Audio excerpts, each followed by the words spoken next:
এই ছেলেটি মেয়েটিকে লাইনে দাঁড়াতে বললে পরে মেয়েটি তার ফুফাতো ভাইকে বলে, আরে আমার বয়ফ্রেন্ড আছে, আমাকে আর জ্বালিয়ে না।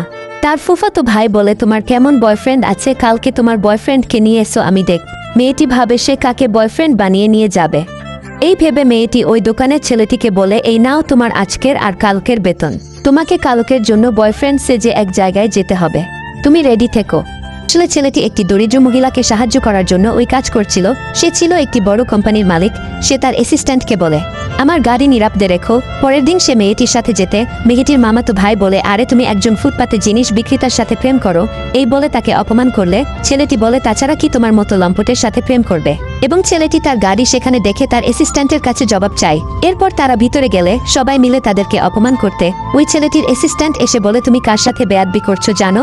ছেলেটি ওই ছেলেটির অ্যাসিস্ট্যান্টকে ঘুষ দিয়ে গাড়িটি সেখানে এনেছিল। সে বলে, বস মাফ করবেন, এরকম ভুল আর কখনো হবে না। তখন সবাই অবাক হলে সে বলে, তুমি তারই কোম্পানিতে কাজ করো? তারপরে মেয়েটি বলে, এত বড় কোম্পানির মালিক হয়ে ফুটপাতে বুঝলাম না। ছেলেটি তখন বলে,